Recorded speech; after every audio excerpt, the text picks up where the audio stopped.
Tonight's podcast is brought to you by Alberto's mom. Fuck you, Patrick. This is your host, Patrick Wenzel with Casually Toxic Podcast. Welcome, everybody. Tonight we have Ian Monell. What's up, everybody? We have James Weisbeck. Hello. We have Matt. Hey, how's everyone doing? Sirius Mersagidan. Hello. And Alberto Castellanos. What's up? Tonight, I think I want to talk about a little something special. And you know what that is, guys? What is it, Pat? What was it that other week? Let's talk about video games. Oh, baby. And actually, another event I'd like to talk about is actually Mr. James Weisbeck's birthday was last Friday. And we had a fantastic time. For those of you who don't know, we live in the Atlanta area. And we went to the Atlanta Braves game. Had a fantastic time. We went to the parking lot, North Lot. Tailgated for about 4 hours. And then went into the Braves game. Just had an absolute blast. What are your thoughts on that, Scotty? Did you have a good time, man? Yeah, it was a great time. I'm glad that all my buddies came out, drank some beers, watched the baseball game, Braves, and yeah, it was a good time. All right, yeah, serious, you were there. Yeah, I showed up late. I seem to be the only person who was aware of the score despite not going into the stadium. But the Braves are ass, so it doesn't matter. But they did win for what it's worth over the Mets. 3-2. I don't know any Braves players. I was about to say some shit, but I just thought of Clayton That guy Kershaw. Bobby He doesn't Cox. play for the Braves. But it was a good time. Yeah. Yeah, I absolutely crushed it in cornhole that night. We invited some IT guys over to play. There was like a huge group of IT guys standing like right next to us. That's a stereotype. Well, they were.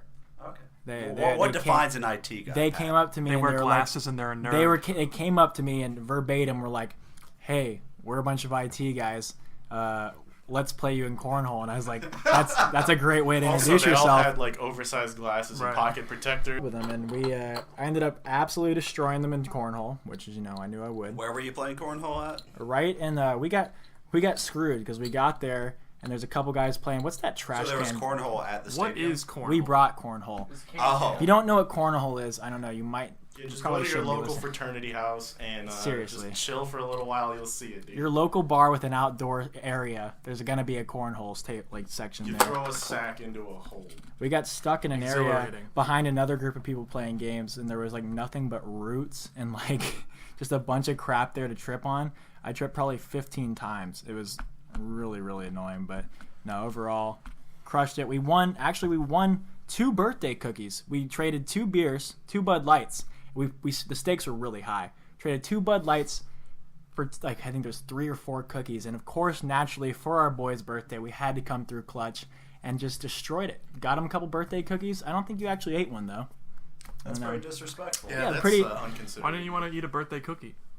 I was filled up on like 8 beers. I didn't want to Who's to counting? top 8 it off. beers. Look at this fucking pussy. Now, I just want to go ahead and apologize because unfortunately I didn't get to make it to your birthday, but I did make it to the later end at the How after could party. you? after The party. secret after How party. could you? Everybody was That there. we're not going to talk about Look because here. it's top secret. We're not even gonna get into Ian. I didn't come, Ian's and I don't disappointed. apologize. I was sir. trying to come along. There was a slight miscommunication between me and someone who will remain nameless, but he's also on this podcast, and his name's Sirius. Yeah, I was supposed I to. just want to put this one out there. The phone works 2 ways, right? It does So, not. I don't. I could have called Ian and been like, "Yo, come over," but Ian could have also been like, "Hey, you said to come over like an hour ago. What's up?" But there was no follow up, and I play the blame 100% on Ian. I do not text. Fuck I that only guy. receive texts. Don't invite him to shit anymore. Anyways, enough bitching about Ian. He's just typical. It's tough, dude. There's What's a up, lot It's a of typical material there. toxic What's up? garbage can. But let's move on to some actual important topics tonight. And I'm just gonna start it off. Monster Hunter World hype. Hell yes. Let's go. Hell yes. It's coming out January 26th? Yeah, but we don't know if that's exactly On going to console. be. Yeah, so we don't know if it's going to be like the PC release date. But dude, if you guys seen that trailer? It looks fantastic. Like, so have you seen the like flagship monster that they're releasing? Yeah, I can't remember the name of it, but it looks fucking sick, Yeah, dude. it looks crazy, man. And realistically, my only hang up on that game that I'm worried about is there enough monsters? Like, I've seen people echoing that same thing. I don't know, because, like, I've only ever played, like, the ultimate versions that have, like, G rank and, like, extra shit in there, so I've never, like, really thought about, like, oh well, I'm just fighting like 18 different kinds of like Jaggy or whatever. Yeah. And I've seen people talking about that, but like, so they've shown what? They've shown like that dreadlock lizard. They've shown the puffy guy, the main guy, Rathalos. Yep. Maybe like 2 other monsters. Yeah. How many monsters are normally in a Monster It's a Hunter good game? amount. Well, it's so basically in Monster Hunter, your goal is you basically go on quests and you kill these monsters and you get their gear and you get their You upgrade craft weapons. gear, don't you? You like Yeah. get ingredients. So and you then cut, you craft. basically cut like pieces off them, and then you use it to craft new weapons and Yeah. gear, and it's basically like a long gear treadmill, but you fight really cool monsters. So in Monster Hunter World, it's kind of we're not exactly sure how it's gonna work. Sure. I think I read, because I was doing a little bit of research on it, I think I was reading there somewhere between like 50 and 60 normally in Monster Hunter games. Does that sound about right? Or Well, 50 and 60 Well, monsters. okay, so it depends Yeah. on what you talk Yeah. about a different Wouldn't monster, say because it was what that. you have is like, so like you have Rathalos, which is like just like a fire-breathing dragon Sure. with like a poison barb on its tail, right? yeah. And I don't know if when people give you that number, they're talking about, because there's Rathalos, and then there's Like pink blue Rathalos, Rathalos. azure Rathalos, Yeah. and then like gold Rathalos or whatever. And it's basically just like bigger, more HP, more damage, Yeah. more More aggressive. aggressive. Yeah. Even different like attack So patterns. people Yeah. might say that like there's 4 different colors of Rathalos, and that's 4 monsters. Which I mean, I don't know. I don't know if you call it a different monster or not, I would- but it does like I don't know. It doesn't get old to me, because like the more aggressive the monsters become, it like really Yeah. totally changes the fight. They really switch up the AI on some of the Yeah. harder Like monsters. we're playing 4U, and it's like the fight versus like the regular Zinogre versus the Stygian Zinogre is Yeah. like entirely different. Like you will get fucking destroyed by the Stygian, which is like a higher level Zinogre. Even the single player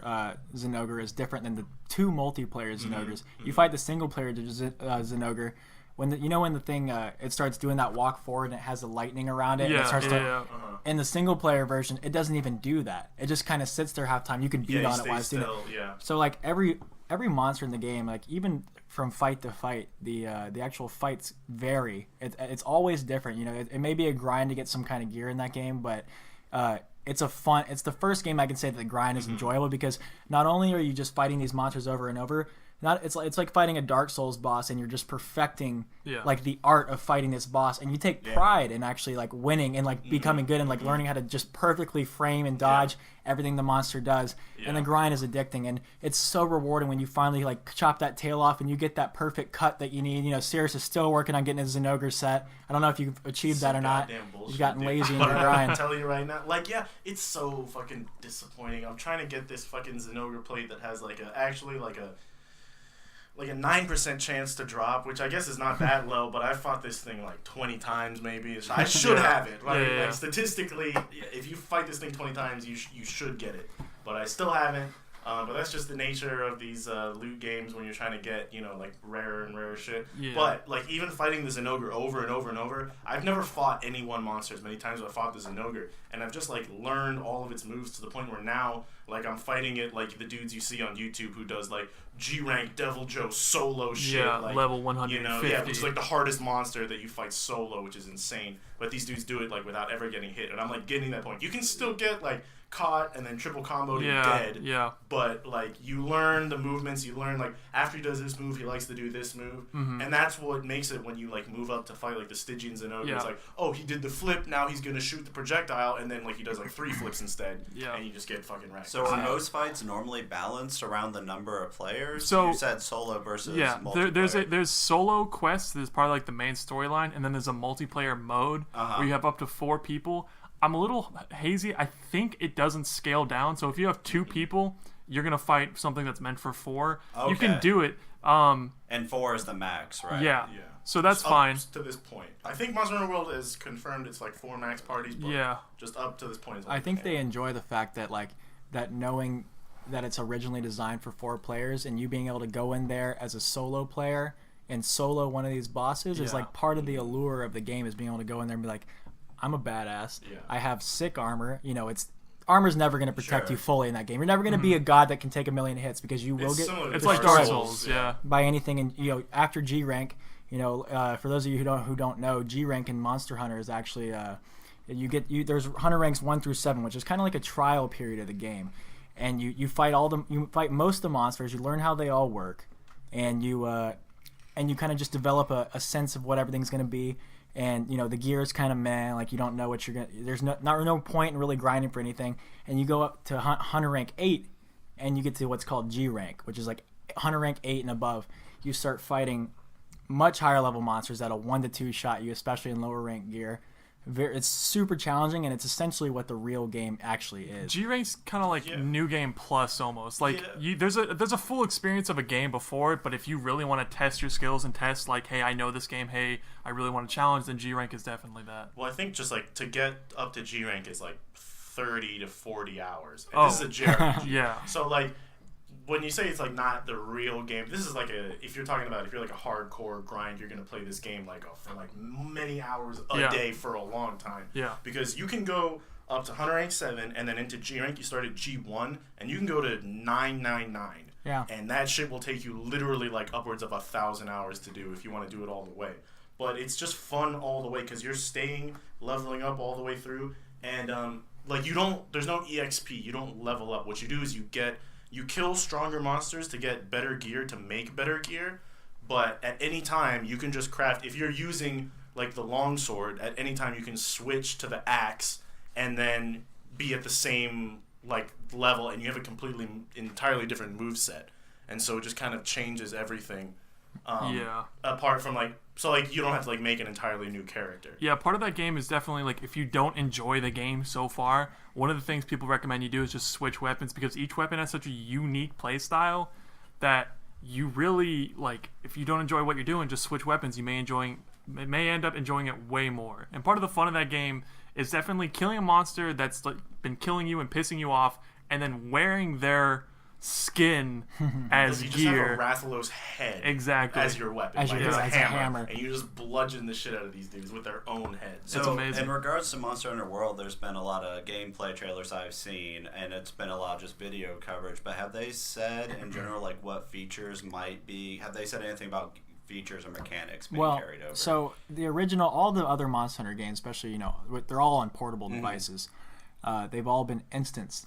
You have to go into a zone, you load into an area, and you have to run to each. The zones will be labeled 1 to 10, and you have to run around each zone finding this monster.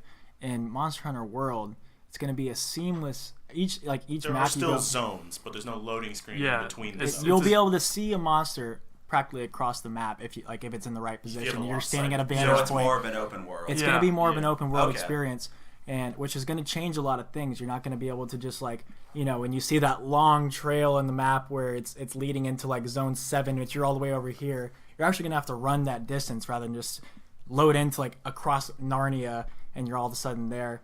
I mean, there's also going to be I think there's going to be new weapon arts and attacks, right? They're adding in weapon arts, but one thing they're talking about the movement is they're adding in a sort of grappling hook type thing. So there will be more running and stuff, but you can use a grappling hook to move quickly and to give yourself more aerial attacks in the middle of a fight. Okay. Yeah, it's gonna be really cool. I'm really excited for it. Like I said, the only hang up I have is the amount of monsters, but there's no way they're gonna do it with so little monsters. Also, I think they're they said they're gonna keep on putting out DLC, which the game's made by Capcom, and they have a really good record so far of at least the 3DS Monster Hunters, which is starting with Monster Hunter Tri, I think.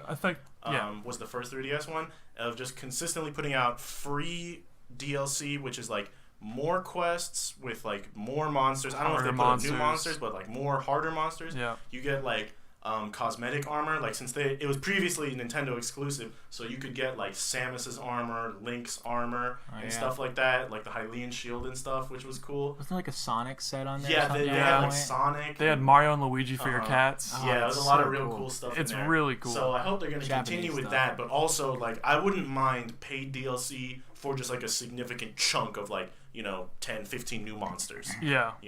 I got just a quick question, because I don't really know much about Monster Hunter like you guys, but just something that Sarah said earlier about how you can walk around with you said, Rathalos head. Yeah.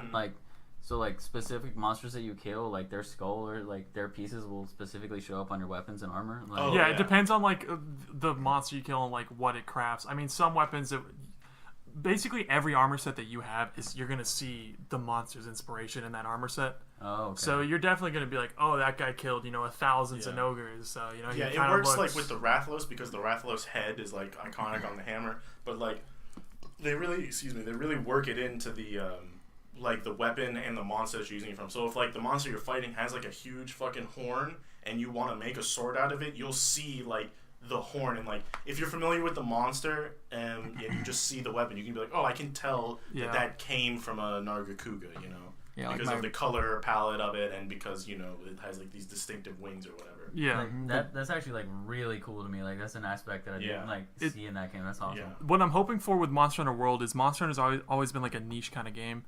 And it's I think fucking massive in Japan. People actually talk about it. I don't know how true this is, how much hyperbole it is, but in Japan, like it's so massive. They talk about Monster Hunter is one of the few things that is propping up Capcom when they lose on a lot of other shitty games they're putting out. Yeah, that's part of the reason why you see Monster Hunter on mobile platforms and 3DS specifically is because mobile gaming is dominant in Japan, so that's the best platform for them to put it on for that customer base. I guess I meant more for the Western audience. It's always been kind of like niche, whatever. And I think with World, it's like many people's complaint was, hey, it just kind of looks bad, and now it just looks fantastic.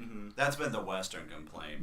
Which is what I'm talking about. Their 3DS is their primary gaming platform, I mean so they're more than okay with it. Yeah, I've got to say I am beyond hyped to just be able to sit down at my computer, my keyboard and mouse, look at a big screen, see high definition Monster Hunter graphics, and just get like completely involved, like actually go through and master all these bosses, like really put in a lot of time. Because of my handheld, my eyes start to hurt pretty quick, and it's I like uncomfortable to hold for like a I don't long like time. delay, it's not comfortable to play like that. And so it's really gonna I think I'm gonna get a lot more involved than I've already been. I've loved the games. I've got 80 hours in 4U, and we haven't even hit G rank yet. It's y'all's fault, by the way. You guys are scumbags. we fight one boss that's gonna take too much time, and everybody gets scared. But no, it's really, really exciting. And those of you who might even be Dark Souls fans, any kind of game where it takes a lot of skill to, it's a boss-based game with like a lot of high skill ceiling. I'd really recommend Monster Hunter. There's so many different things you can do. It's a fantastic game, and if you need that itch, since there's not going to be any more Souls games, Monster Hunter will scratch that itch. Well, there's not supposed to be any more Dark Souls, but who knows? If we'll be seeing Bloodborne 2. Bloodborne 2, baby, let's go. I think it's safe to say that the Souls-like genre isn't going anywhere Miyazaki is still making games. True. But yeah, it's just a really exciting time. We have a great year of games coming out ahead of us. This has been a great year. Yeah, it really has. Yeah, it really is. We got Destiny 2 coming up soon. I know all of us are going to play that for PC. Yeah, of course. Consoles PC are relevant, only. right? Filthy casuals. No, but I don't know. There was something about I'm a little worried about those microtransactions you were telling me about, but we're not going to get too deep into that. But as far as new updates, there's something I'm really interested in. It's the Marvel vs. Capcom game. I don't know a whole lot about it. I'm not huge into fighters, but I'm just the fact that it has two of these worlds joining, and it's just there's been a lot of positive things about it being said. I really want to know more about it, Ian, and I think you have a little bit to say. Yeah. So I don't know if there's a ton of positive things. I mean, the main problem with the game is how it looks and the roster, and that's about it.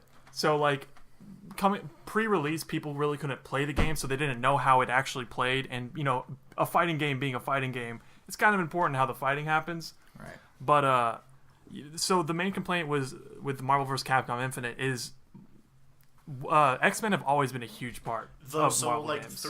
So Marvel, I think, started in like the late 90s was the first Marvel vs. Capcom game. Somewhere. Yeah, and it always had if you're like a casual, it's really changed the landscape since like the whole superhero film thing has happened, which some people are kind of upset about with this new game, because like in the original Marvel vs. Capcom 1 and 2 and 3, like when you think of like these like trademark Marvel characters, you obviously think of guys of like Iron Man, Captain America, Thor, Hulk. the Avengers. Yeah. But also Spider-Man, Wolverine, Magneto, just like all kinds of guys. And what you're getting with this new one that people like, it hasn't. I don't think they've said anything officially, but it's kind of obvious what's happening is that since the Disney acquisition of Marvel, they really want to push the guys that Disney owns, which does not include Spider-Man, who's owned by Sony, or the X-Men, who is owned by Fox. So there is no Wolverine, there is no Magneto, who have been huge mainstays. There is no Spider-Man. And there's Spider-Man in MVC. Oh, there is Spider-Man? Yeah, no. I think what they're trying to push more so is Marvel's Cinematic Universe, where like almost every character that's came out or coming out is going to be a Marvel movie. Yeah, I know they put Captain Marvel in, who's going to get a movie in a couple years. Yeah, and then Venom. Cheap, like in a way, like. Well, I mean, it's because like I think. Capcom, Capcom, they're just using it as an advertising thing, which people don't like. Exactly. But the game still has the core gameplay. From what I've heard, is good, fantastic, supposedly. Absurd. I mean, that's what Marvel vs. Capcom that's what is known for. Is just an absolutely absurd fighter where the most glitchiest broken things happen. But that's just a part of the evolving meta. Yeah, can you give an example of that? Just like a little. Just like up until this point, like a standard combo. If you want to be able to play at like tournament level, like I'm not talking about pro level, just like to go to a tournament and be able to do a combo. An average combo in the previous Capcom games, Marvel vs. Capcom games, would be like you could get like a fucking 100-hit combo if you use a super in it, and that's just like standard. And some combinations of characters are just flat out better, and at least in previous iterations, they've just kind of left that alone, and like. That's just a part of it. But then they'll discover another combination, and the meta will continue to evolve. That's completely overpowered. Wow. But I would never say balancing was their priority. Well, I think the main goal that I guess MVCI is going for is that everything's overpowered, and that every character that I've seen has some kind of bullshit maneuver where you're like, well, that is broken. But then you look at every other character, and it's like, well, they all have some rage and characters all have their own strengths. But then what they've done is they have this new. Like I guess function, if you want to call it that, called the Infinity Stones. In previous games, or in MVC 3, you had this thing called X Factor that you can pop, which lasts longer depending on how far into the match time has passed. Yeah. And X Factor just makes all your moves do more damage, come out quicker, just makes you better in every way. Yeah. But it's sort of like I need this to win the game type thing. Like you build up more of it if you're getting beat on, so it's a good comeback mechanic. But what they've done in this one is there is no X Factor. And instead you have the Infinity Stones, more movie tie-in. But you can choose the different Infinity Stones. I think there's like 6 or 7 of them. Yeah, I think there's about 6. And they all give you like a different thing. But they give you stuff like, so now you have a command grab. You can pull people in. You can deflect a projectile. You can like make combos, like slow down time and do like a super combo out of it. And so the idea behind it is that like if you're playing a character who like has all these tools but they don't have great mobility, you can take an Infinity Stone that now gives your character mobility so they become even more well-rounded. Yeah, and one of the things that people were talking about is, you know, if you play Hulk Iron Man, and I also play Hulk Iron Man, but I'm using, you know, the Soul Stone and you're using the Reality Stone, we play our 2 exact same characters wildly different depending on which stones we take. Interesting. Yeah, and I'm kind of really excited because I know there's a whole lot of bad press about the game, especially with fighting games, with it being a smallish community. They're really I don't know I don't know if you want to say there's like bad press. I think because it's just like the places that we look that you see a lot of bad press because what you see, especially with Marvel, because it's such an old school game, a lot of the people who are like involved in the scene, guys you'll see on stream, come from that like arcade culture, and they're really old school. And it's kind of like when you talk to like an older dude about hip hop and you want to be like, hey, check out this dude Kendrick Lamar, and he was like, back in my day we had, you know, Biggie. And it's like, yeah, Biggie's good, but like keep listening to music. So these dudes will like see like any kind of change in their game, and they're just like, well, that's bullshit. Back in my day, we played Sentinel Cable every fucking game, and we liked it. And it's like, yeah, well, people got tired of Sentinel Cable. Yeah. That was the end of Marvel vs. Capcom 2. Everybody had like Sentinel Cable and some other motherfucker who you wanted to like flash with, like Wolverine or whatever. The general consensus is it looks bad and the roster sucks, but the gameplay is amazing. And I know with the roster they're gonna add I think 2 characters per month, maybe 1 character per month. For free or paid? No, it's definitely paid, which is something that people are kind of bothered about. Can you get it with in-game currency? Yeah. I have no idea. How much is the game right now? $60 full price. So full price 60 game. and DLC characters. Yeah, no, it's not good, and they have on-disc DLC characters, and the next 6 characters coming up. Do you say they have on-disc DLC? Yeah, people data mined the disc after it came out this week. And they found Monster Hunter, like just generic Hunter, is a character that we were all hyped for. And I was confused because I thought he was supposed to be like a character in the roster. And then I see the roster and he's not there. And I found out that He is there in the data on the disc, and they're just waiting, the guys at Capcom, to flip a switch and be like, you can buy Monster Hunter now. Yeah. I mean, I guess it's not that unusual, especially now that developers withhold release content for future DLC. It does suck. It is shady.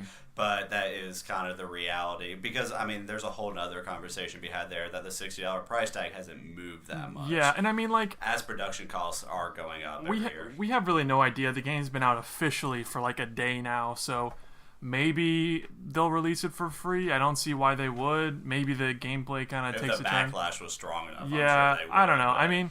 if the sales aren't good. I hope that it's a good game, because any good fighting game is just good for the fighting game community, so that's all there is about that. But we just holding out hope for DBZ Fighters 2018. DBZ that is Fighters. the one I will gladly get into. And my thing with fighting games is, especially like Street Fighter, I don't really relate. Like, not that I relate. That's kind of a stupid word. Like, how do you relate with like Goku? Like, yeah, he's my spirit But animal. you're familiar with the game. My hair goes blonde whenever I power up. I That's like how to. I I like to relate. get involved with the game where the character. If you don't know what DBZ is, you need to start listening to a different podcast. Yeah, we're not gonna go there. But yeah, I really like to be able to play. Like, I think I would really get into a fighting game that had a character or multiple characters that were just badass, like that just felt like so cool to play. You know, like just that effect of like, okay, this guy's dope. Let me put a lot of time into mastering him, so like I look like a cool edgelord when I. A big reason why I started to play Heroes of the Storm like over League was just because I was like, oh, I can play Zeratul, a character that I'm familiar with, I think is dope, cool design, and he's good in the game. Yeah. And you can get that with like, if you're not that, like a lot of people are gonna be like, I'm not that into fighting games, but if I can be Goku, Vegeta, Boo, Frieza, whatever, like that'll get me into it. And I just hope that they have a lot of good like new player friendly shit to like get people into the game, because fighting games have a really high skill floor. Well, but I really think this game, a lot of people are going to get it. Arc System Works, who's making the game, has been really good with their tutorials. I mean, I know Guilty Gear has one of the best tutorials, up there with probably Killer Instinct, but I definitely think with Dragon Ball Z and the fact that it's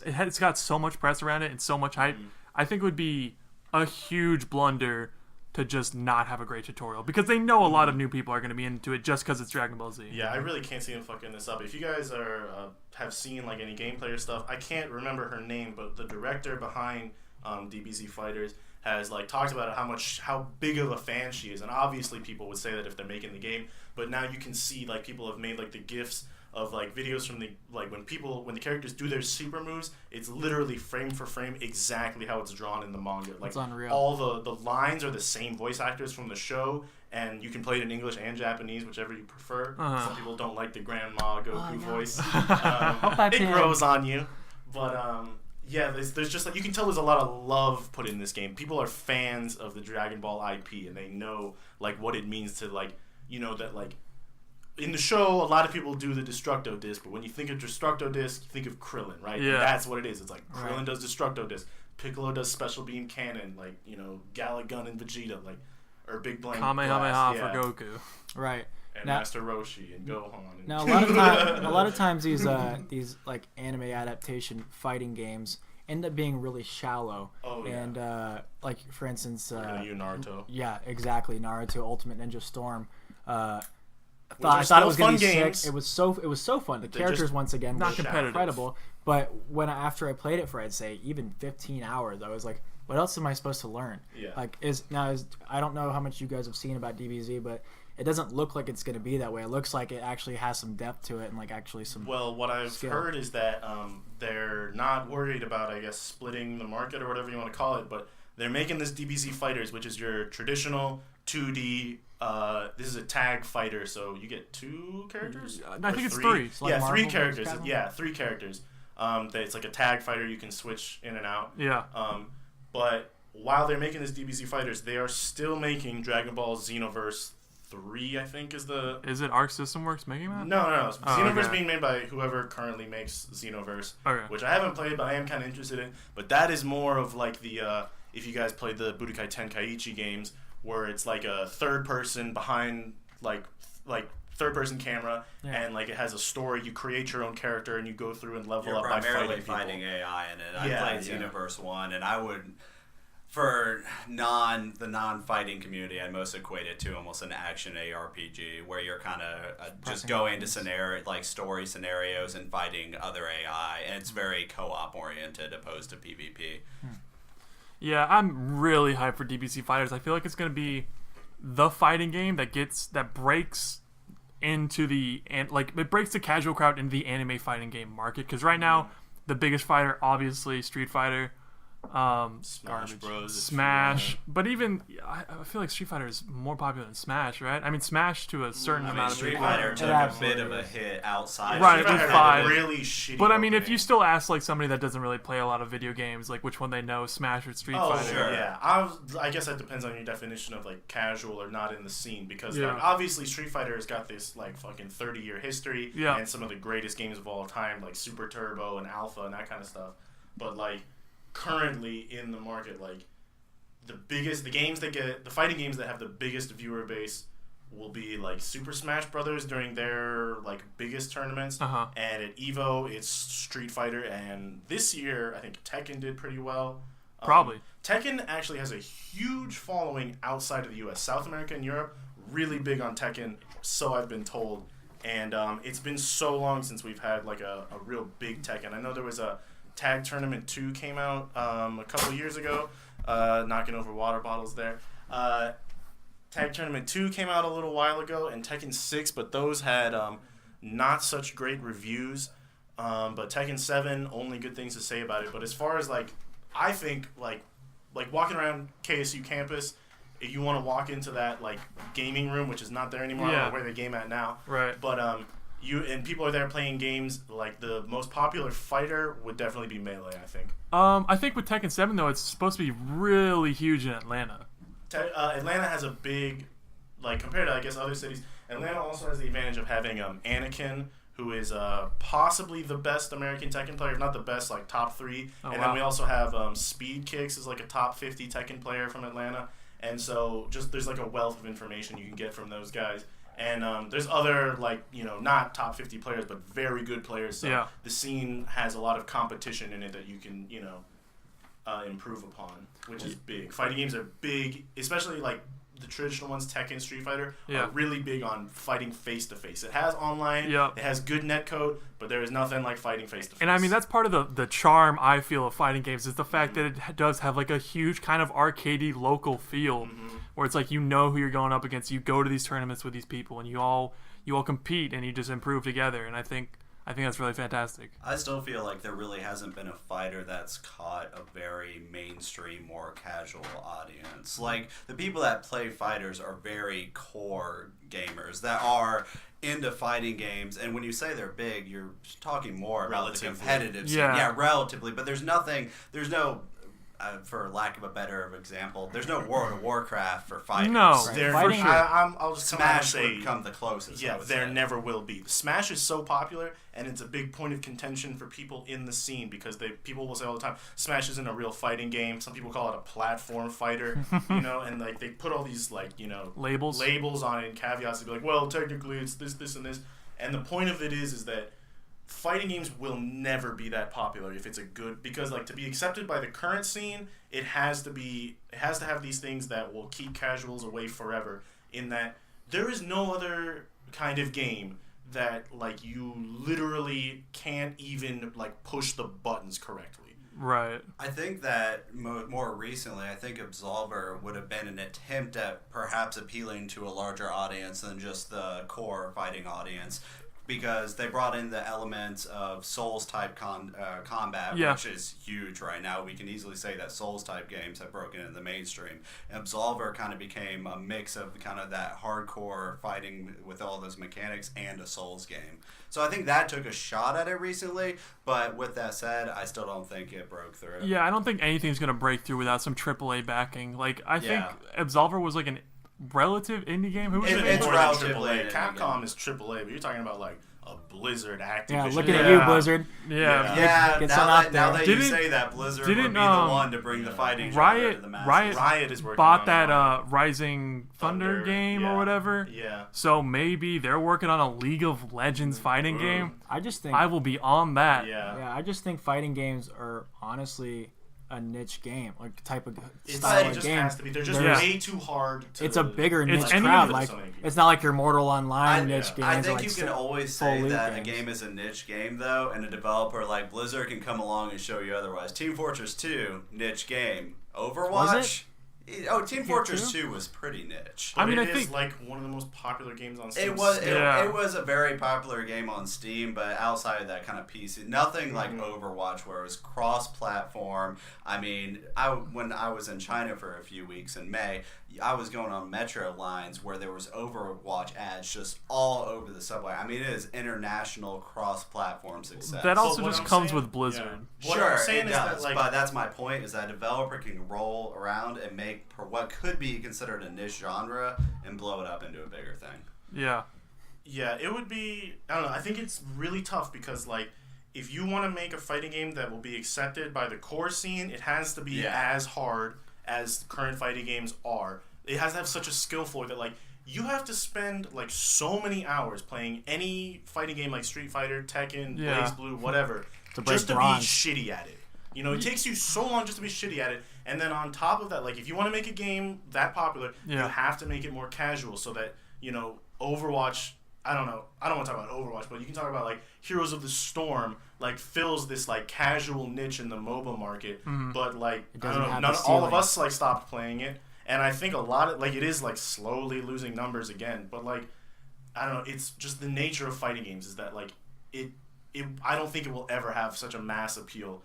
I mean, I think a lot of times you're looking at it from like to be competitive with other people online, but I mean, there's a ton of people that just buy it because they want to button mash with their friends, and I mean, that's totally fine Yeah, and no, but I valid. used to play like that. I used to, like, you know, buy Marvel vs. Capcom 3 when it first came out Mm-hmm. and play it with my friends, and then we button mash, and then it gets old because, like, what happens currently, if I guarantee you, if somebody hears this and they've, like, tried to dabble in fighting games, get their friends into it, this is what happens. You buy a new fighting game, you go over to your friend's house, your friend comes over, you guys are playing together, you're having a great fucking time, mashing buttons, figuring shit out, and then you go home. And then you like the game a lot, and your friend might be not as into it as you are. So you go home and you look up combos and you figure out a B&B, and then... Bread and butter. Yeah, a bread and butter, like a standard combo that you would do, like, all the time in a game with a character that you're playing. Yeah. And then you suddenly know this combo, and you put in that time to get better, and your friend doesn't want to put that time in, so Yeah. he quits playing the game, and you don't want to play alone, so you quit playing the game. Yeah. This has happened, like, so many times to me, and I know it's happened to a bunch of other people. Yeah. And that's just, like, the barrier to fighting games, that, like, you have to put in serious time just to be shitty at the game.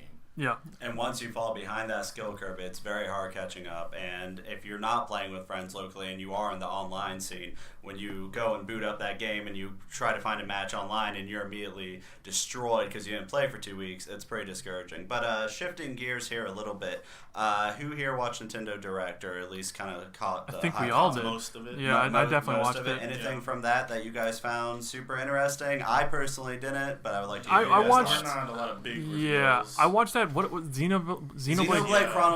Chronicles 2 looks spectacular. Are you serious? I thought it looked incredibly boring. The gameplay, Really? the combat, it looked so I mean, it boring to looks me. like I a haven't played any JRPG. I mean, that's but, what it looks like, is a JRPG. but Yeah. even as a JRPG, like, I like JRPGs and turn-based combat, I guess, but like not that. Sure, it appealed to me because of the way they did their trailer was very world building centric, and that's one of the fair. most important things to me in a JRPG or RPG Yeah. is to see that world building. And they went through each faction basically and gave a little backstory When you on say it. world building, what do you elaborate So a bit? basically, the trailer was divided into them showing and talking about 7 different factions that exist in this world. I forgot the name So of the just world. packing the world with lore, basically. Yeah, Yeah. kind of filling it with lore instead of going with like a flashy gameplay trailer With a or shitty story Did you in play the background. previous I Xenoverse did games? not, but it's not Or Xenoblade. Yeah, Xenoblade, and I did not. The only one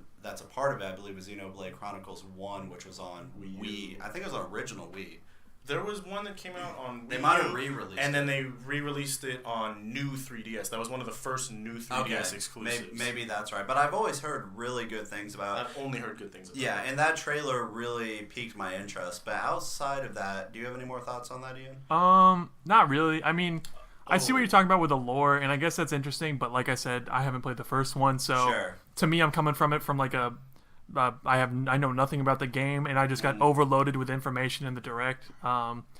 I don't know. I mean, it could be good. I guess I'll have to wait, see when it comes out, see what people say. Sure. I mean, I'm interested in it. I definitely want to get it. It's coming out on Switch, right? It's coming out on Switch. Yeah, I want to get a Switch, and I definitely want to have like a good library of games for the Switch, and I wouldn't mind having a JRPG. If they release Persona 5 on the Switch, that would be hype. But if you want a JRPG on the Switch, what they showed off at the Direct, which they revealed at E3, and then they announced a demo for Project Octopath Traveler, which has this sort of like 16-bit SNES era graphics.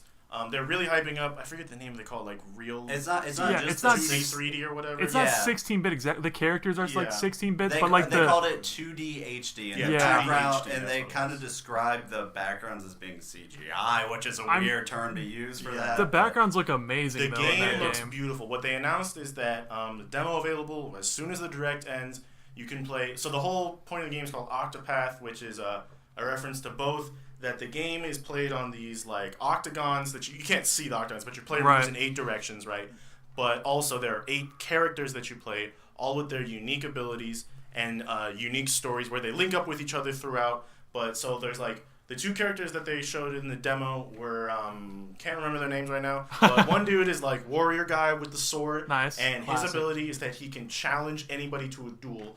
So so you're doing a quest where like you have to like get into this bar. And maybe you can you need to be a member to get in. So maybe you could steal like a membership card, or you could sneak in through the back. Yeah. If you're playing as this guy, you can straight up just challenge the guard at the door and beat him, and then go in.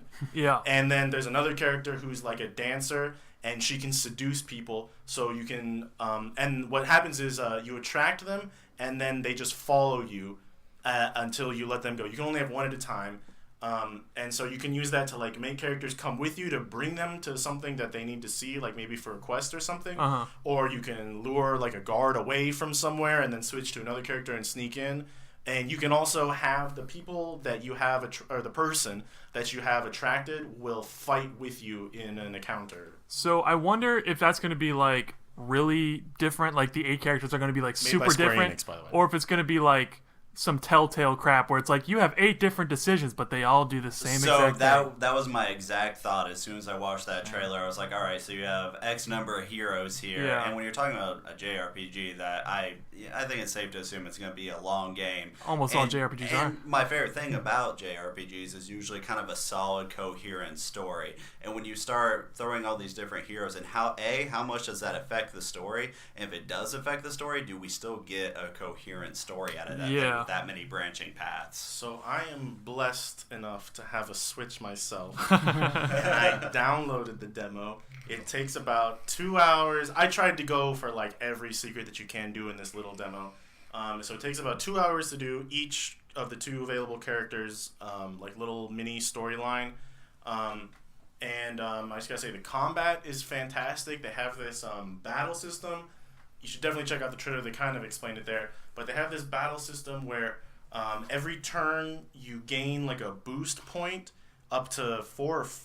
You get up to 5 max. Yeah. And then what you can do is say as many as you have saved up. You can push R over one of your abilities and then power up that attack. So if it's a physical attack, you'll hit twice. If it's a magic attack, you do double damage. If it's a boost, you do a double boost or double buff or double heal or whatever.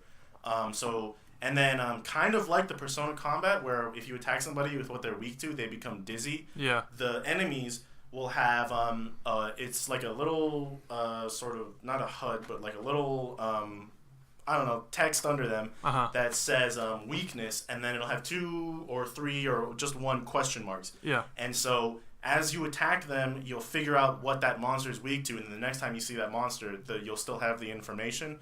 So it'll say, like, this monster is weak to daggers, this monster is weak to bow, this monster is weak to magic. Yeah.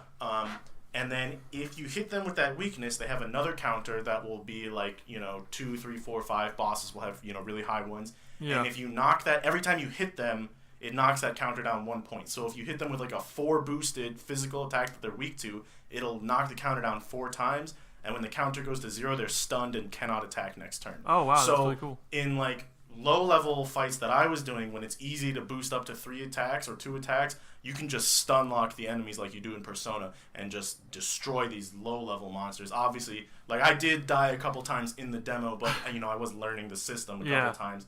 I lost to the boss fight in the first time, but when I went back, I came a little more prepared, just like, you know, maybe I'd call it grinding. I did like 2 extra fights so that I could get gold and buy like the equivalent of a Phoenix Down or Oh, Revive. you don't know grinding, son. That's always been my experience in JRPGs, where like I know I'm coming up to a boss, so I like grind a whole lot, or I load up on items, and I'll have like all these, you know, Phoenix Downs or whatever, and then I won't use them for the entire game because like I don't want to use them on this boss. I want to use them on the harder boss. I love playing Pokemon. After I beat the Elite Four, checking your bag, you still have like 6 max revives. Yeah. And you're like, oh, this is too important. I'll use it when I need it. I was reading something about somebody talking about that today. It's like there's some special item that they always say they're going to use during the Elite Four, but they never use it. I forgot the name of it, but totally irrelevant. One last thing about the Nintendo Direct, I just wanted to bring up the real highlight of Nintendo Direct, and I'm sure Ian Monell will agree with me on this, is that Rocket League is coming out for Switch. Oh yeah, This was revealed at.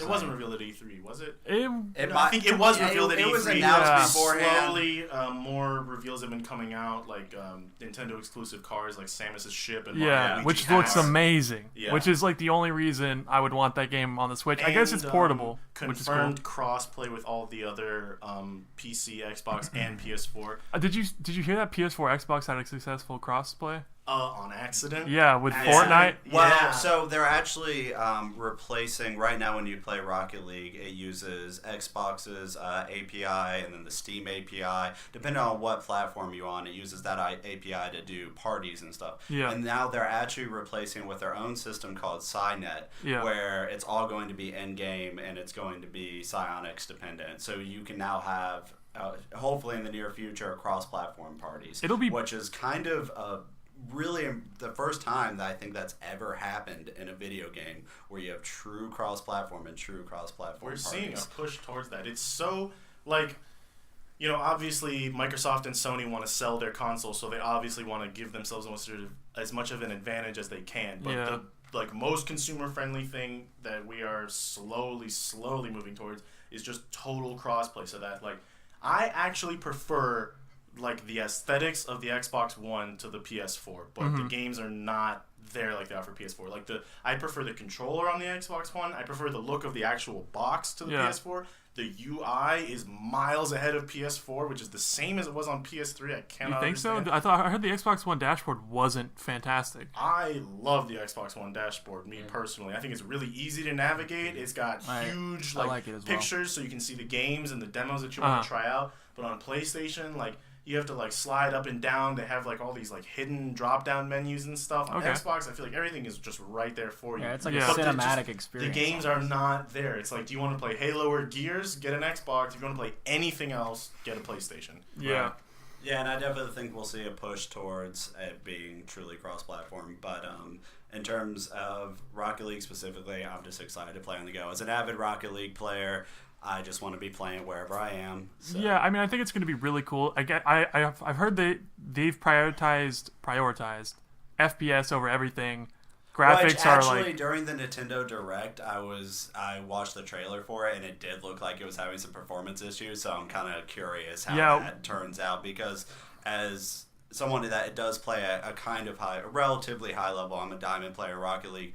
I play with 144 FPS, and any less than that, I start getting thrown off. Yeah. So I need at least 60 solid, and I'm hoping the Switch can pull that off at least in handheld mode. You can't do those sweet aerials No, with I only can't. 59 FPS. I can't do my off-the-wall air dribble into the opponent's goal at 60 or sub 60 FPS. Speaking of performance on the Twitch, I read actually just today that the boys down at Square Enix are trying, this is just a rumor, are trying to get Final Fantasy 15 onto the Switch in its entirety.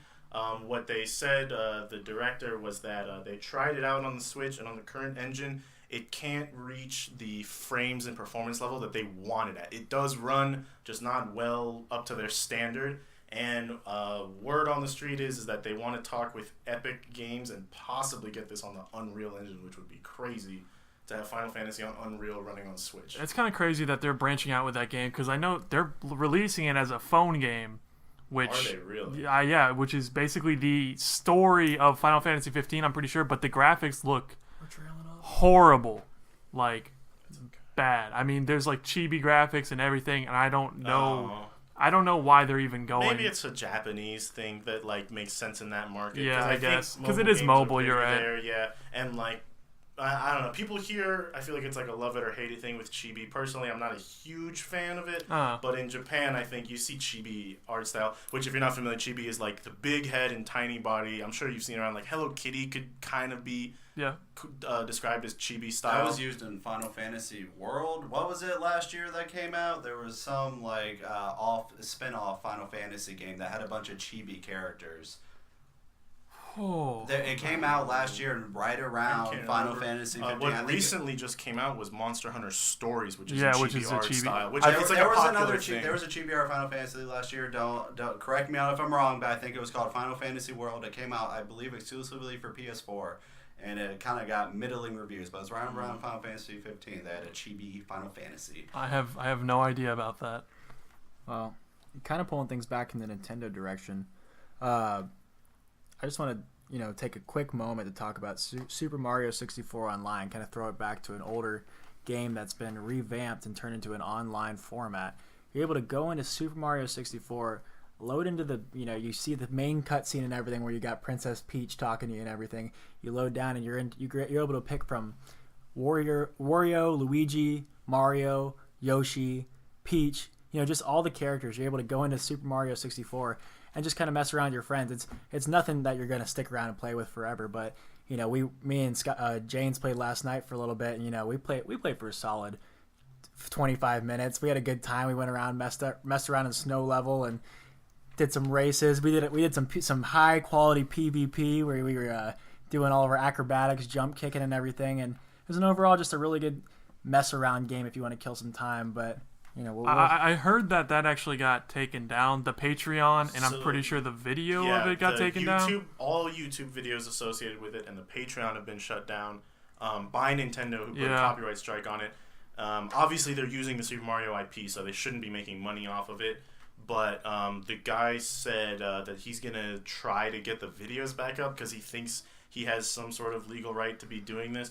But I don't know if he does. What this is really about is like, just to show that you have the ability to code do a these game like things, this yeah. and then possibly get a gig. Like the guys who made the recent Sonic Mania Yep. all made fan emulators on the PC, and now they're working for Sega making the real Sonic game. The another Metroid 2 remake, the level designer from that is now working on the new Ori, which is fantastic. So it's kind of like, is that the way you're supposed to go? Just like make a fan game, get it taken down, but then you get your name out there? Well, at the end of the day, this is just like a modded ROM running off the Project 64 emulator, I assume. Yeah. So, I mean, the majority of people playing this are probably not using legal copies of Super Mario 64. Right. They're downloading ROMs illegally and then modding it. Well, yeah, but it's like any kind of piracy where it's like they don't go after you for downloading a movie. They go after for the guy who uploaded it because it's easier to get that guy. Yeah. Right.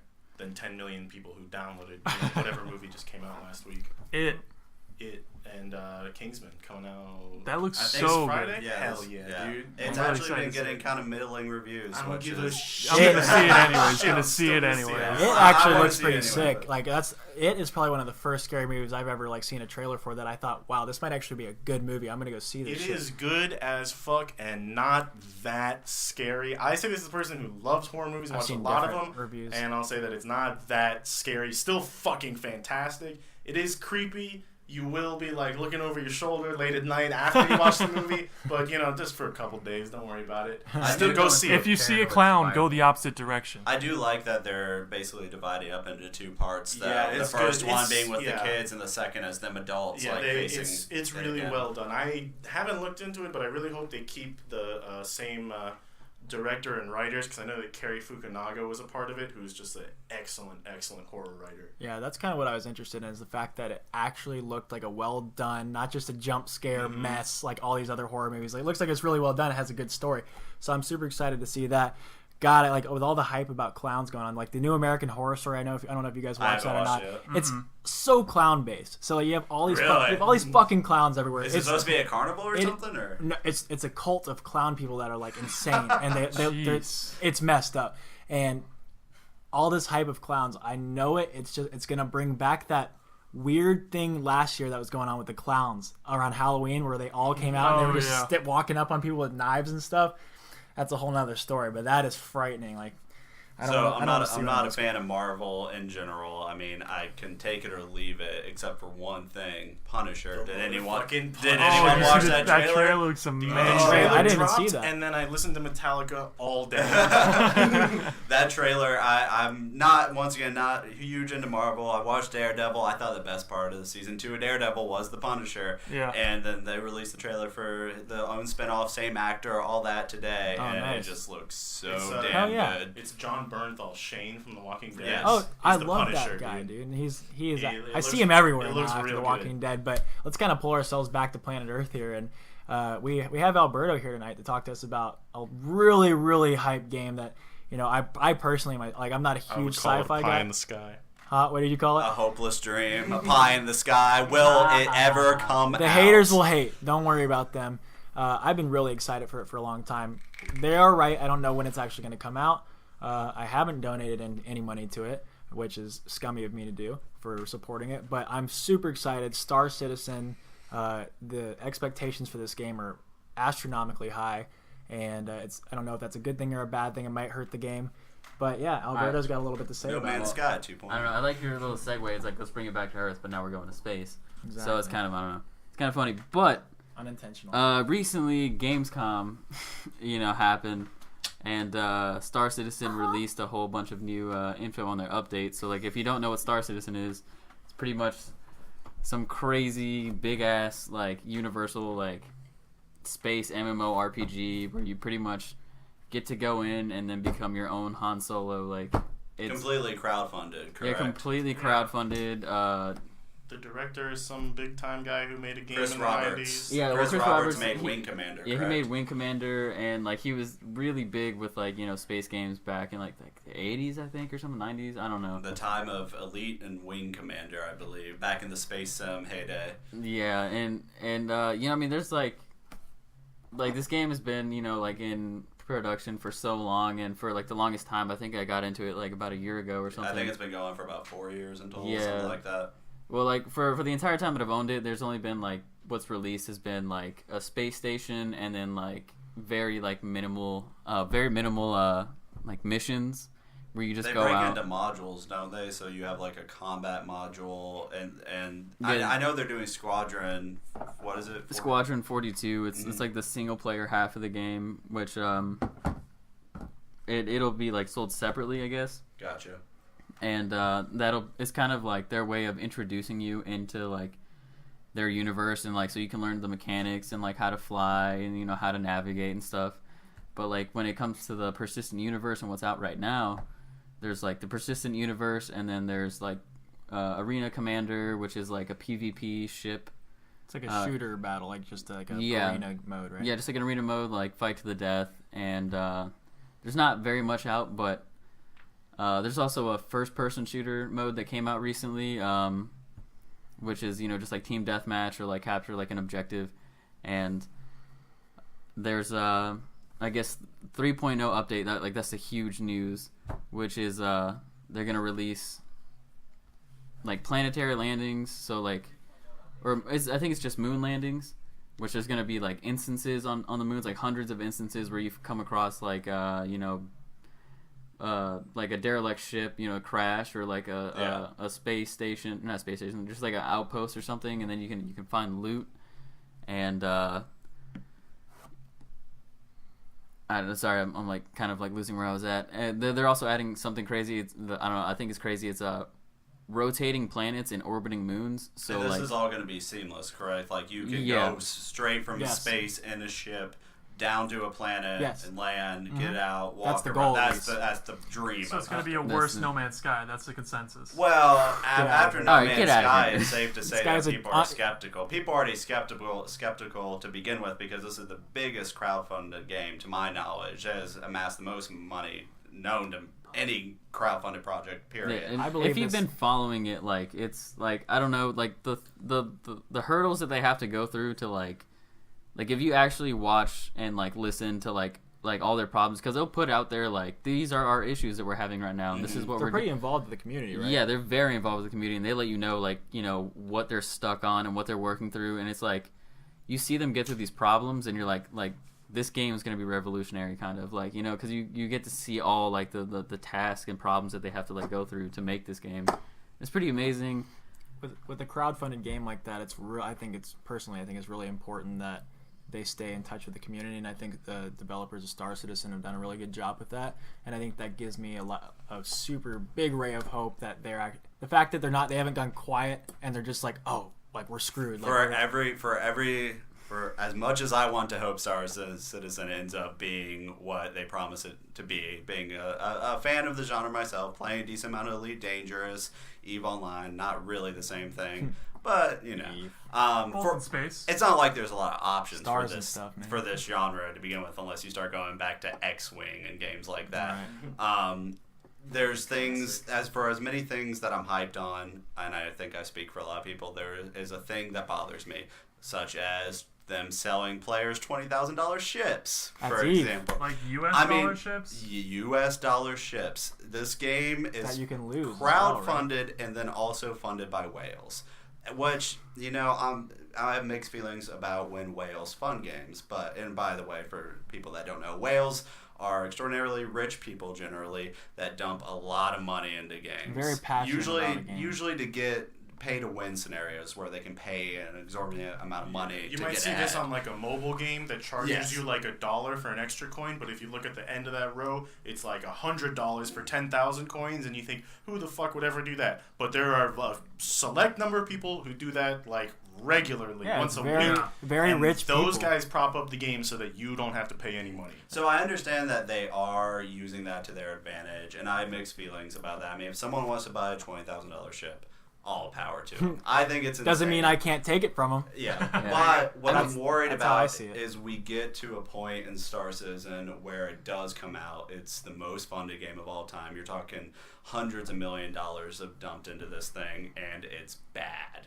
And now all of a sudden you have all these backers and all this money, and people start asking, "What did you do with it?" You have a crowdfunded No Man's Sky. Yeah. You guys saw the backlash No Man's Sky got. What happens when Star Citizen gets that backlash? Star Citizen seems like a if it happens. Well, Star Totally Citizen different has the game. advantage of, like, what a lot of people have said about No Man's Sky is that if you release No Man's Sky for $20 to $40, I've seen on the upper end, and then said, hey, this is early access, people Yes. would not have been so pissed off. And what Star Citizen's already done is released the game to backers, and, you know, they're playing this game and they say, well, we'll give you this slow drip of, you know, new features every however many months that we promise a new update comes out.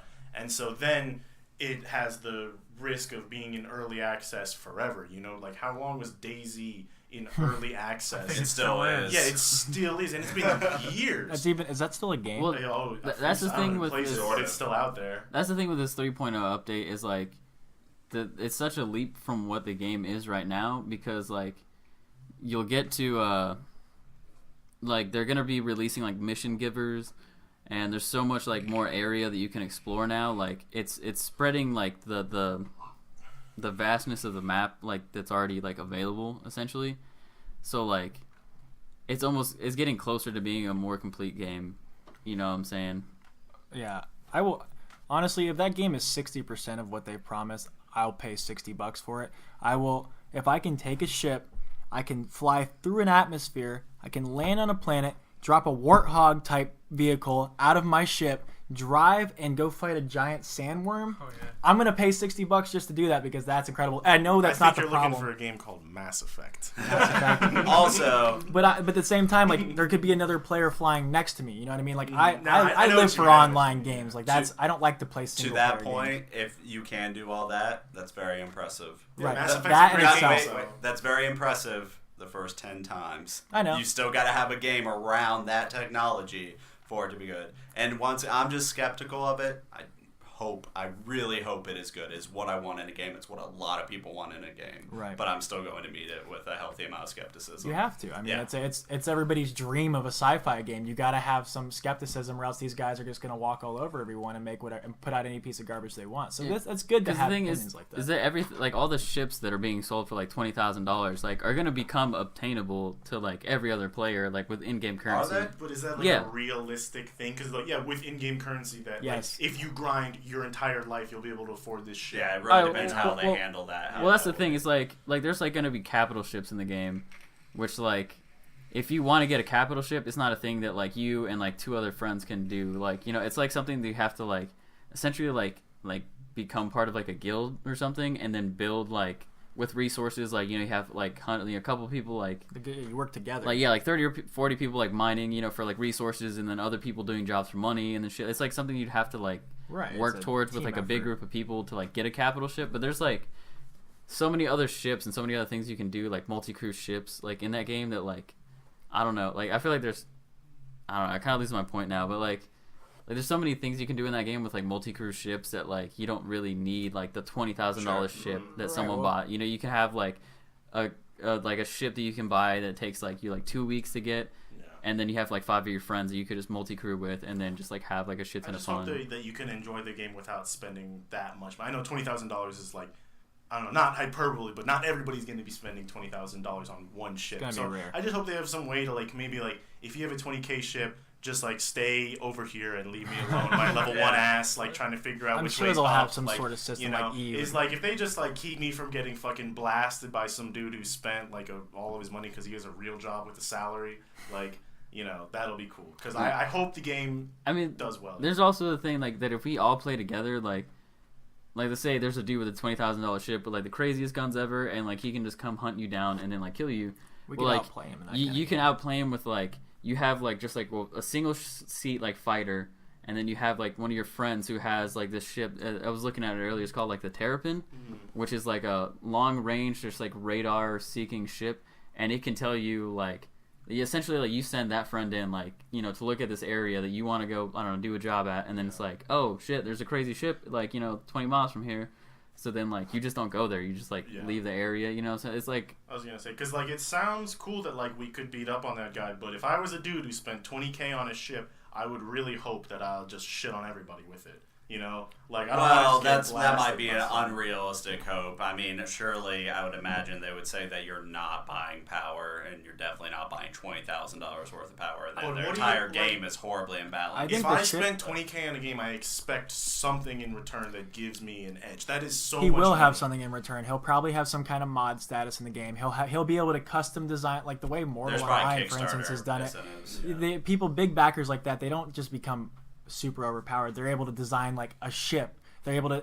His investment, that $20K investment, is more of like, okay, you back this game with $20K. So it's like, we'll have something cool. Have something cool in the game that's gonna really like show don't that think you're this buying guy. Power. Okay. Right, exactly. Because then their entire game moving forward would be fundamentally flawed if people are running around with $20,000. It won't end up like So that. some of these like $20,000 ships too, or like really like couple $1,000 ships, like aren't even just like crazy like fighter things. They're like a big ass mine. Yeah, it's like a big ass cargo ship that you're buying. I assume probably got your picture on the side of it. I assume part of it is also just cosmetic. Like you're getting a badass looking. You'll ship. get something great if you donate.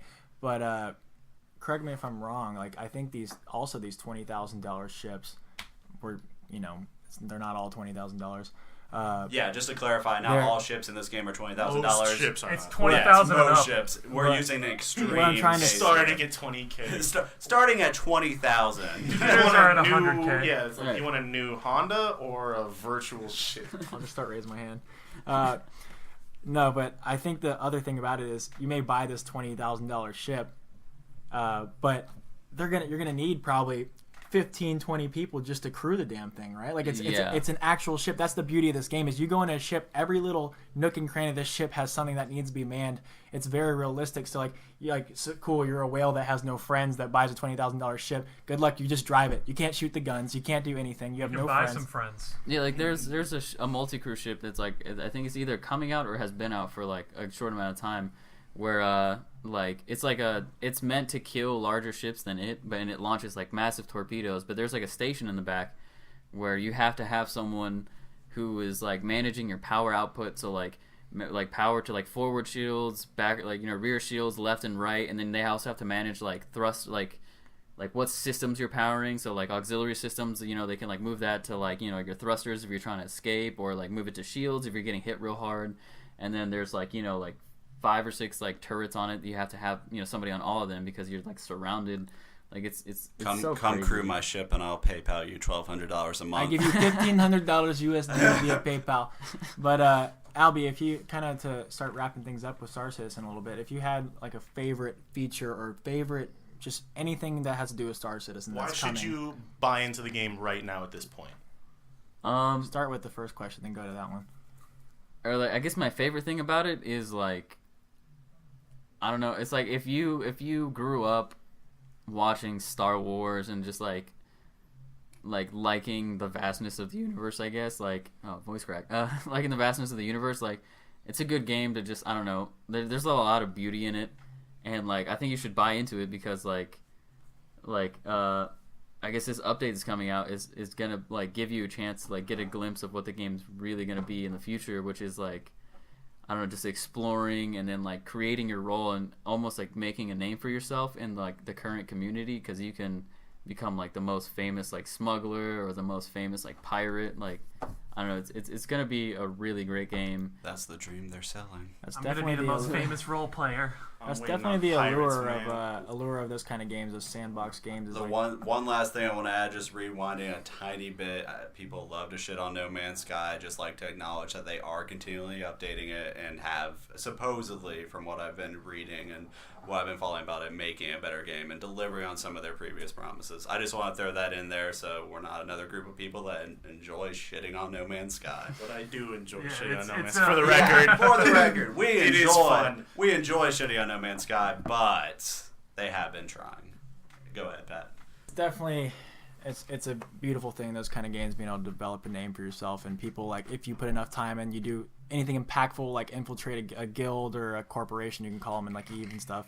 But you can make a name for yourself, and it's just a really neat thing that you can't experience in a lot of other games, even like MMOs like WoW. But kind of moving on from there, you can experience that kind of thing in the newly released Divinity Original Sin 2. Between other players or just people in game? Just other people in game, but NPCs. it's a CRPG where it's like you can just straight up do like a ton of things. CRPG? Yeah. What's that? Yeah, and so it's like it's what kind. is a CRPG? I actually It stands for Combat RPG. Okay, it's yeah. It's Character referencing, RPG. Like an Yeah. RPG? Yeah. games So- like Baldur's Gate, Icewind Dale. It's those kind of were the like roots. D&D except virtual. Also, I think the best example would be Dragon Age Origins. I think that's the most popular game in that genre, arguably, is the Dragon Age series. Yeah, and I heard it's fantastic, which is really good because those games are severely needed right now. Dragon Age is like... Origins, the first Dragon Age one. Origins, and then Dragon Age N2 was a terrible game we don't right. talk about, and Dragon I Age don't even think they released a Inquisition 2, did was, they? Yeah, there was a Dragon I don't Age 2. believe you. It's a bad game. I assure you. But yeah, CRPGs I did are not know the much history of the needed Dragon genre. Age games. I played Inquisition, and you're saying Dragon Age, and I'm like, that is not... Origins what is the first one. It's fantastic. Yeah, I actually started Yeah. playing that a little bit, and it was actually a lot of fun. Yeah, but do you guys have any other points that you guys want to bring up tonight? Anything important? Any little things you want to talk about real quick before we wrap it up? Rainbow Six Siege is a superior FPS to every other FPS. So, what you're doing. So, all right. I knew we would probably bring up Rainbow Six Siege at some point, which I don't want to deep dive long-awaited. into it too much, other than I just want to share a little anecdotal thing where this game fucked me repeatedly this That's week. CS:GO to like No. an extreme. Let him have his... So I started playing Rainbow Six Siege because I knew some of you guys were playing it, and I am into the genre in general. I used to play Counter-Strike semi-competitively when I was young in Cal leagues and stuff like that. Anyway, point aside, I was playing some Rainbow Six Siege. Number one thing that turned me off, one of the things that turned me off, $60 game, you don't have everything unlocked. You have to go buy operators, which you can do with in-game currency, but it's still a little salty that doing the whole freemium model a little bit where you don't have all the operator or MOBA thing or whatever. It's a $60 game with microtransactions. I mean, it will always rub me wrong. There's like a $15 edition, which is kind of like a trial-ish version. Okay. Where you unlock I think you have like 4 operators. 2 on offense and 2 on defense. Yeah, so and that's all right, but the downside to that is the in-game currency for every other operator is increased for the base game. So it's kind of like you're buying almost a demo, and if you like it, you know, it's not a demo. Demo's a bad word, but you're buying into like a starter edition, and if you like the game, then hey, you know, you can start paying out the rest of the money to unlock all the other games. And that sounds more reasonable, but for me personally, bought a $60 game. Yeah, no, there's... And then that kind of hit me in the face. But then I was talking to Ian on Steam the other day, and we were kind of getting into like how viable Rainbow Six is as an esport and all this other stuff.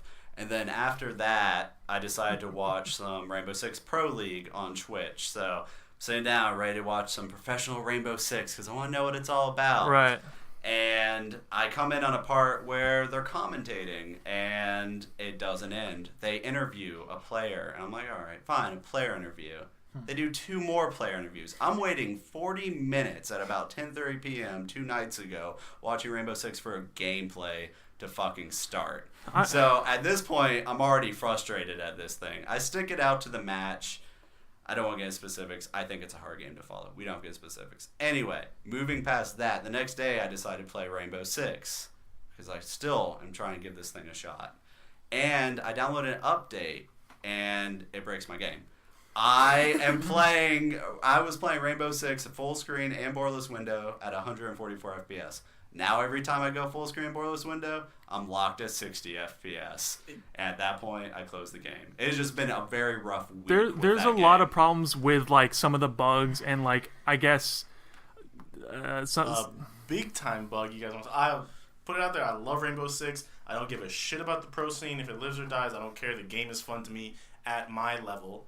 But what I have seen just today or yesterday, there was a new patch for the game that literally bricks your PlayStation. Yeah. But this is allegedly on Sony's end. It's their fault. They allegedly have come out and said it's our fault, not Ubisoft. Don't blame them. But people's consoles have literally been bricked by playing Rainbow Six. Maybe I picked a bad week to play this game, and I'm willing to give it maybe even another shot. But after this week, right now, my stance on that game is fuck that game. It's as a new player, it's not even fucking functional. I mean, the game. Out there, how well did you do in your new games?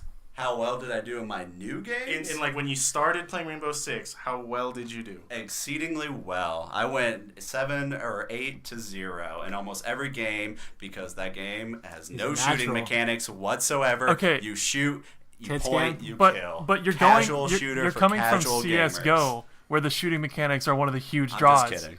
I mean, I think it gets compared to CS:GO a lot because it is kind of like CS:GO, except for the shooting mechanics, where CS:GO definitely has a beat. But I mean, like, well, like saying it's different than CS:GO. CS:GO is defined by the shooting mechanics, so you're saying it's like CS:GO except for the shooting. Well, I mean, mechanics. map play and, Sure, and positioning and holding angles and bomb sights. sites. I mean, I definitely think there's other things to CS:GO than just shooting. No, and you are correct, but shooting is still a huge part of it. It's a very mechanical game.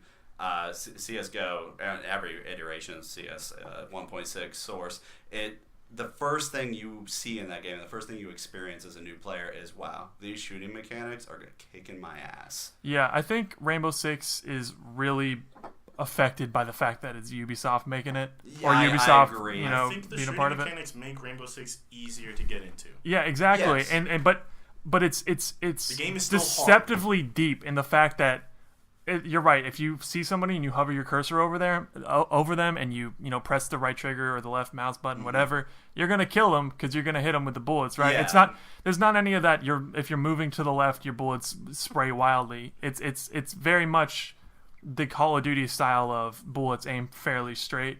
But and coming from a CS background, and I'm not dismissing Rainbow Six as a competitive game or good. I think it's a good game.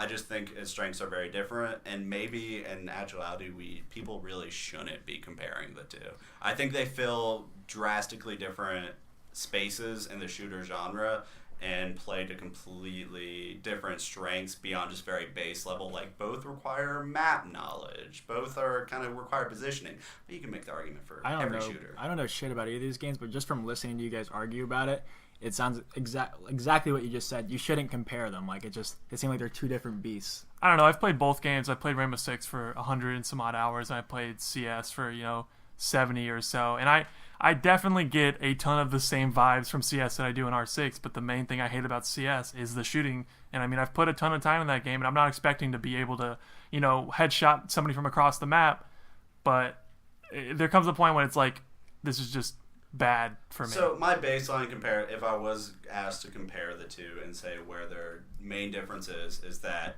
CS has a high individual skill ceiling and is the player's character's mechanics take priority in terms of like movement, shooting. It's very, very mechanical in terms of shooting and the player, whereas Rainbow Six is very mechanical and complex in its team play. It's also not mechanical to the extreme that CS is, but I think like you have to think way more in Siege than you do CS. I'm kind of grouping in positioning and maybe mind games and stuff into that team.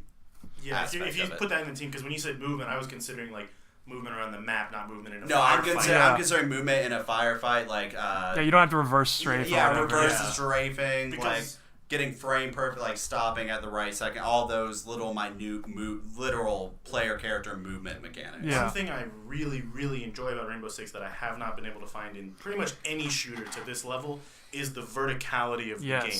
Every map has at least 3 levels, and in any given room, there's at least 3 to 4 entrances to get in. Yep. And so, like, it gives you this suspense of just like, okay, watch this window, look at that door. They might blow the wall here, even though we reinforced it. You got to look out for this and that. Yeah. Like, the map awareness is so huge in this game, and I really love that because I guess, I don't know, I'm not like terrible mechanically, but it's not my strongest suit. My strongest suit is just like the overall strategy, macro play, if you want to call it that, of just like knowing the map, knowing that like people tend to come down this hallway when the bomb is on this site, or like they have this character, so he likes to post up here a lot, and using that to your advantage over like, okay, well, we're in the shit now. We're like, see each other down a long hallway. Let's see who can dance. Like, yeah, the flexibility of that game is definitely one of my top favorite things about the game is the fact that you can play the same map 10 different times. It's very dynamic. And it's not going to be the same map because it depends. Like, hey, maybe we shoot a hole in this wall here so we can see this angle.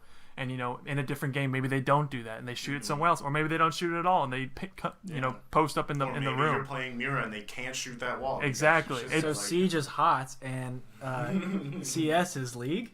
It's more like...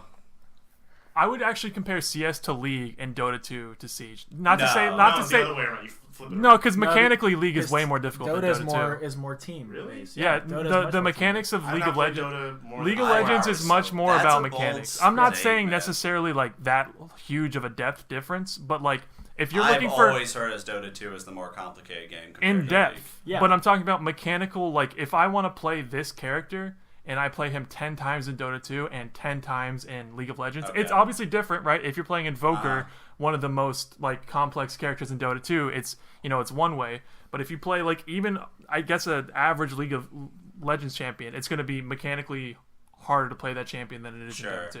That being said, Dota 2 has infinitely more depth in like some of the items and the things you can do around the map and the flexibility of some things. Sure, I will just in my mind I will just continue to break it down as Rainbow Six is a very dynamic, not necessarily in terms of shooting mechanics, is not driven by shooting mechanics ultimately. It's a very tactical game. It has a lot of depth in that regard. Right. Counter-Strike, I think, is easier to take in as a whole. It's easier to understand, which is a strength. And that it has the most challenging shooting mechanics on the market. And when you see someone get a kill in Counter-Strike, you know that it took a lot of mechanical skill. The same way that if you see someone do an amazing aerial or an incredible combo in a fighting game, you know it took skill. Yeah, I think it's definitely easier to see in some regards that like shooting somebody and getting a sick kill in CS is one way, but I think you're taking out some of the more complex mechanics of Rainbow Six of like moving around the map because it is such a huge thing. Sure. But anyways, yeah. I'm cooking like a chicken in here. This room is hotter than the Sahara Desert. Hey, can I just say one last thing, before this is over? Go ahead. So the greatest game I think of this year has been Car Mechanic Simulator 2018. Shout out to Car Mechanic. Shout out to Car Mechanic Simulator 18, boys. If you haven't heard of it, you're a car mechanic, but not in real life. I hope you guys enjoy that one. That was our gold of the night. That was the end of that. Anyways, thanks for listening, everybody. That's been everything tonight for Casually Toxic Podcast, and we really hope you guys might want to listen again sometime. If you want to follow us online, we are located at Twitter/Casually Toxic. Feel free to hit us up on there. And what? You can find the podcast and our also affiliated videos and other shits on the Casually Toxic YouTube and Casually Toxic Facebook. Hell yeah. What's the YouTube/Casually Toxic? Is that right? Yeah. Yeah. YouTube/Casually Toxic. Subscribe. Hit that like button. Leave a comment. And picture your penis. There. I don't understand. Send us Are we dick pics. are we putting any of this on there? Or is this like I think that this was a goes on here. clusterfuck? I don't know what cut just happened. certain parts of that in part out. No, All right. Yeah, leave it. It's gonna be like Oh, you want the whole? Well, That's all, folks. Use your discretion. We trust you. Yeah, but you can leave some of that in. 'Cause I mean, who gives a shit? It seems more natural if Yeah. we're fucking up. Yeah.